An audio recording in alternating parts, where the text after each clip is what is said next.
that thing is? Whatever it is, it's winning. This week on At the Movies with Ebert and Roeper. After months of hype and rumors, Cloverfield is finally unleashed. Oh, how very refreshing. A man who doesn't believe in marriage. Katherine Heigl wears 27 dresses. We take some, we spend it. It's like recycling. Plus, Diane Keaton, Queen Latifah, and Katie Holmes find mad money. My name is Robert Hawkins. Approximately 7 hours ago, something attacked the city.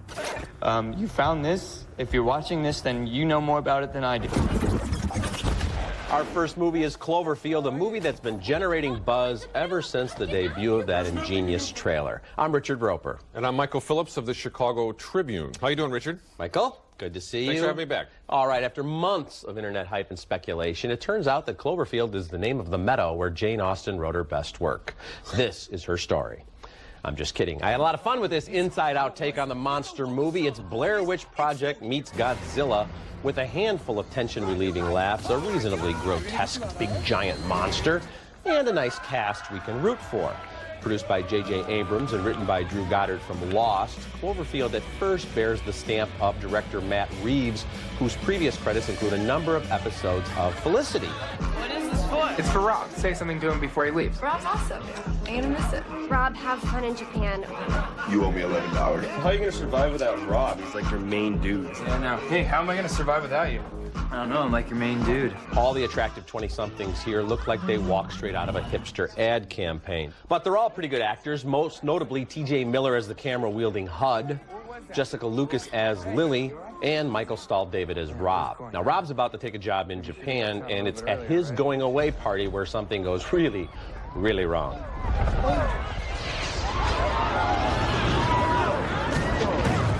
Go, go, go, go, go, go, go!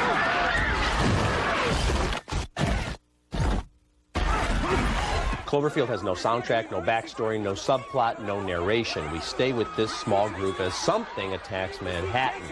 Even with the handheld camera gimmick, I have to say the production values are pretty impressive.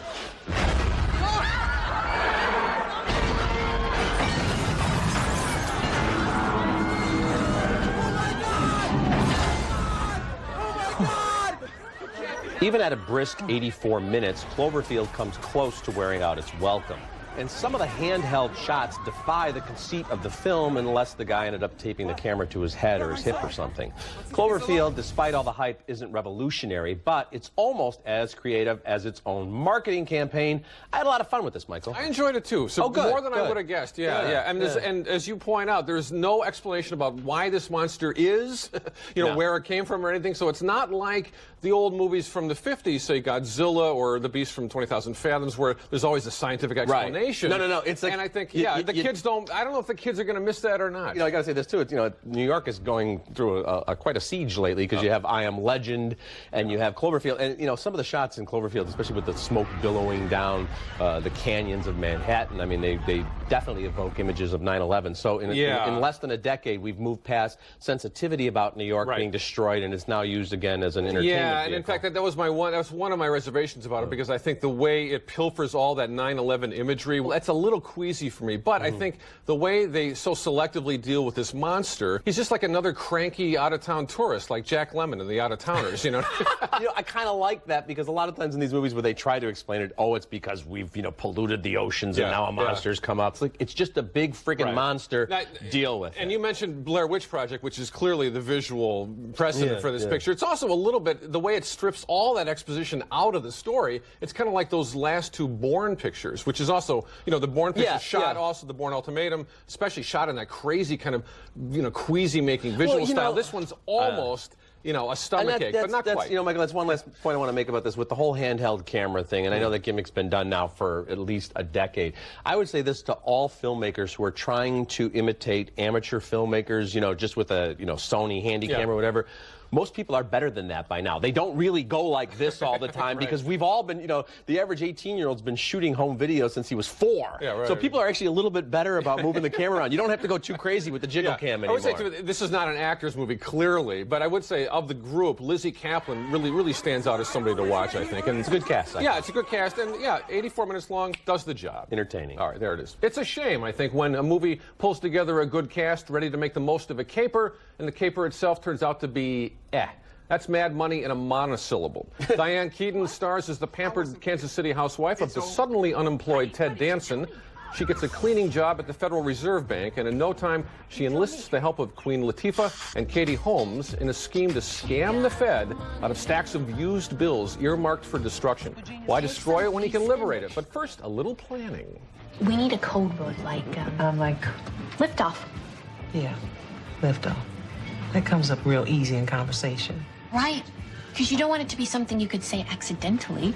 You know, like if our go code was hot, and I saw you and I said, hey, Nina, you look really hot today. And then you go and you start stealing money. That could be a problem. Easy as pie, the ladies switch one lousy padlock, stuff the cash in their underthings, and waltz on out of there. Now I've got 2 really full of control top. I gotta get myself some boring underpants. I know. I bet Victoria never had this particular secret. The trick, as our heroines soon learn, is to keep the spending on the down low and not give in to Mr. Greed. Jackie, there must be something that you've always wanted to do with your life. Yes. I want to see Brazil and Czechoslovakia and India and Pakistan. Actually, there is no Czechoslovakia. What? You take whatever jokes you can find in Mad Money. Right off, the film informs you that the ladies end up getting caught, and a lot of the film is spent cross-cutting between everyone's confessions and the events leading up to them. None of it has much snap, unfortunately, and the director, Callie Curry, who wrote Thelma and Louise, can't really figure out how to energize the comedy or play the pathos for effective reality. The actresses are ready to rip. That's the bummer here. Keaton, Latifah, and Holmes are all very easy company, but the script, based on a British television feature, takes everything too easy. So I say skip it. You know, Michael, I actually like this, and I didn't expect to, because when I saw the, the opening credits for this, I thought, okay, we have demographic casting, and we have, a romp. But you have Callie Curry, who did Thelma and Louise, wrote Thelma and Louise. In Better Days. And also did Divine Secrets of the Ya-Ya Sisterhood, and this is the Divine Secrets of Thelma and Louise. She's combined those two, and I hated Divine Secrets of the Ya-Ya Sisterhood. There were moments in this movie I thought, okay, it's very formulaic. Yet, I thought it did have some style and some zip, and I really liked the performances, especially Diane Keaton, who, she's been doing some strange movies lately that I've hated, but in this one, I think about halfway through, we just decided, you know what? She's insane. She's crazy, and I like that. And Ted Danson is very strong as her husband. I thought that was an excellent performance. I think in my case, I think you're right about Keaton. I mean, she's giving it 120%. Yeah. And it is fun to see her working, I think, uphill in this case. It's true. Just to try to get some laugh and a little bit of truth out of this old premise. I got to say though, I just felt like everything was far too kind of easy and felt like borrowed pieces from old movies. I know what you're saying. It goes down so quickly, and you're going to forget it. It's kind of like an airplane movie. You'll be very amused if you're stuck on a flight or if you're renting it. I'm just saying there's just enough to recommend it. It's better than I expected it to be. It's reasonably smart. The caper, you're not going to buy every moment of it, but kind of clever, and the performance is excellent, so just enough for me to recommend it. I'd say these actresses particularly deserve better. Fair enough, sir. Later in the show, Katherine Heigl tries on 27 dresses. And next, Woody Allen directs Colin Farrell and Ewan McGregor in another crime caper that goes wrong. This is a way out for me, too. Well, if you do it, there's no turning back. You could kill him with a knife. Or a hammer. I was thinking like a mugging with a hammer. Jesus, I'm starting to think I don't know you, Ian. Look, if we do this, it has to be... What, nice and clean and sanitised so we can fool ourselves about what we're doing? I'm just saying there's a line I can't cross. Woody Allen is now past 70. That means he's about 30 years past the glory days of Annie Hall and a pre-Cloverfield Manhattan. Some say he's washed up. His latest film is Cassandra's Dream, and it's a decidedly minor work, but there's still some snap in Woody's writing and still some sharpness to his black humor. Ewan McGregor plays Ian, who falls head over heels for an aspiring actress. Thank you again for coming to my aid on the road. I dreamt about you the next 2 nights. Being rescued is one of my wicked dreams. It's not very wicked, being rescued. It's what you did to me after. Colin Farrell plays Ian's brother Terry. They're in constant pursuit of that one big score, and opportunity knocks when their wealthy Uncle Howard says he'll set them up for the rest of their lives. All they have to do is kill the man who has the goods that can put Howard in jail for life. I'm not as cool as you are, Ian. I am not cool, Terry. I'm fighting very hard not to panic. But this is a way out for me, too. Now, you don't like playing on the small stake tables, well, neither do I. This is a big shot for me, Terry. To make a big step up in life. It's murder, right? I know, but... Yeah, well, don't forget it. Cassandra's dream teeters between film noir and black comedy. It's a morality tale in which just about everyone gets their just desserts. The ending is a bit over the top and sudden, as if Alan decided he had enough of these amoral incompetents and he was ready to move on to his next project. But I'm recommending the film for the smart script and the performances from Farrell, McGregor, and most notably the great Tom Wilkinson as Uncle Howard. Mild recommendation from me, sir. I agree with you on Wilkinson, but I'll tell you, man, nothing in this film for me happens suddenly. Okay, I think this is a really plotting picture. Yeah, and I think in a film like Match Point, which this is very much in the scheme of a better film, I think. Much better. And I think in that case, you really felt like Woody Allen was working out some new territory for himself. You know, working this kind of morality tale, but in a different setting, London instead of the usual New York. And to me, this thing really just felt like it was enervated in the writing, and I don't think visually there's nothing going on in this picture. Visually, it's certainly nothing special. Yeah. I would disagree with you, Michael, on the plotting part, because there's a lot of that sharp, quick dialogue I think Woody sometimes likes to do, you know, going back to screwball 40s stuff where everybody's kind of spinning their lines. I mean, you and McGregor and Colin Farrell, they don't even really try that hard with the British accent. No. It's more just about having fun with the words, but I didn't feel it plotted along. Even the scenes with, you know, the one guy falls in love with an actress and the other guy's got a relationship going on. There's some cocktail party banter. I thought all that was kind of interesting. Okay, falling in love with the neurotic, distrustworthy actress. Didn't I just see that in Match Point? You know? I mean, that's 2 films ago. I think you've seen that in Woody Allen's life for about a half century. And in fact, your own life. Yeah, but thank you very much, sir. But here's the other thing. I think, as you say, the rhythm of the picture, the writing line to line is that sort of old, snappy attempt. But I like that. I got to say, he hasn't modulated at all for this new dramatic kind of impulse. I think he has, and I think the actors have fun with it. And like as I say, you know, Tom Wilkinson in particular, you know, the Uncle Howard character. So once again, I don't think we're that far apart, but just enough to disagree. I'm saying it's just good enough to check out. I think Wilkinson has the best part because it's that great kind of weasel that Woody Allen clearly secretly sides with. I think. Anyway, all right. Later in the show, Bono and the Edge go 3D. And next, Katherine Heigl stars in 27 Dresses. Congratulations. Let's hit the field! Looking at movies now in theaters, I'm the only critic in America who enjoyed The Bucket List. I thought The Orphanage was very scary, and Daniel Day-Lewis is getting a lot of Oscar talk, Michael, for There Will Be Blood. You think he's going to win? Sure thing, and he should, and I love that crazy film. I really do. Even with the problems, I love that film. It's an amazing piece of work, absolutely. People definitely need to check it out. And please remember to keep checking the site over the weeks to come. In fact, it's the only place you're going to see our reviews of Diane Lane in Untraceable and Eva Longoria Parker in Over Her Dead Body. All right, next movie. Last time we saw Katherine Heigl, she was having Seth Rogen's love child in Knocked Up. Now Heigl slips into 27 Dresses. The Grey's Anatomy regular plays Jane, a slave to the needs of others. For years, she has pined for her boss, played by Edward Burns. Jane. Yeah? Did you put that breakfast burrito on my desk? I just thought you might be hungry. That's why I love you. I love you too. Oh! Yeah. Yeah, you're right. I needed that. That's Judy Greer as Heigl's coworker whose deadpan delivery periodically saves this picture. One night at her latest bridesmaid gig, Jane meets a cynical weddings columnist played by James Marsden, last seen as the prince in Enchanted. Don't you think it's a whole lot of ritual for something that, let's face it, it's got about a 50-50 shot of making it out of the gate? Oh, how very refreshing. A man who doesn't believe in marriage. I'm just trying to point out the hypocrisy of the spectacle. Oh, that's so noble of you. Do you also go around telling small children that Santa Claus doesn't exist? Because someone needs to blow that wide open. Huh, I wonder if opposites sometimes attract. Jane's brat of a sister swoops into town and sweeps the Edward Burns character off his feet. On the pretense of writing about their upcoming wedding, the reporter secretly gets to work on a profile of Jane, the eternal also-ran. But come on, seriously. I mean, how much time do you spend doing this for other people? What about you? You don't have any needs? No, I don't. Someday. God knows when, but someday. It'll be my day. Now, Heigl's not the problem here. She has technique to spare and a slightly imperious but off-center appeal. I like her.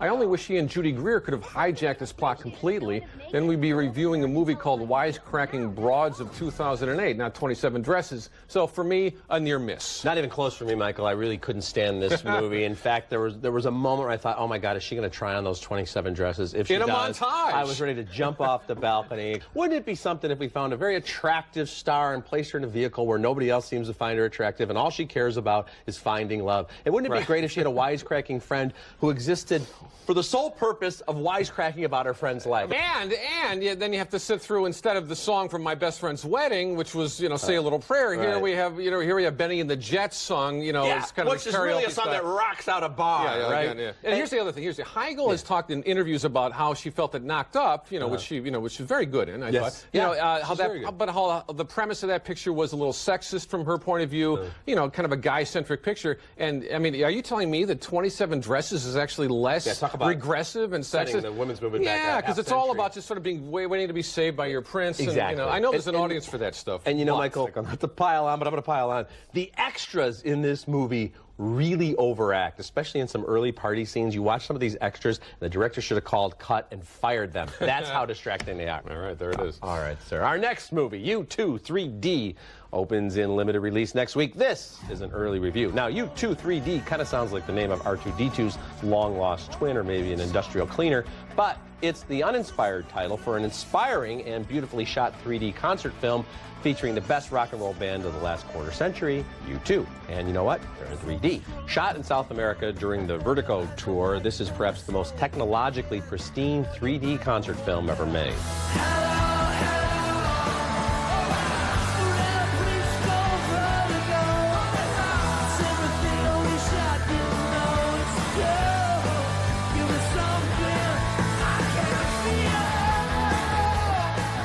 This is not an in-depth documentary about the band, nor is it a custom-made show designed to show off that 3D technology. It's a concert film with only a few visual tricks. Mostly, we get to see and hear the Irish rockers as they rattle and hum their way through many of their biggest and greatest hits. It's a real-time concert performance, and I thought it was spectacular. Yeah, I'd say it's a genuine eyeful. And I don't know if this 3D approach to a concert film would actually work with a less pretentious band, you know what I mean? I mean, it needs sort of that kind of heft and reach of U2, although I don't think I agree that it's the best band of the last quarter century. I mean, the Replacements, for example. Okay, you know, that's a group I want to see. Mr. Artsy Critic, let's just concentrate on U2 3D. But it's good. Well done. Here's the other thing. Another thing that's kind of wild about this picture is to see the reception in Buenos Aires. Bono was treated like Eva Peron, essentially.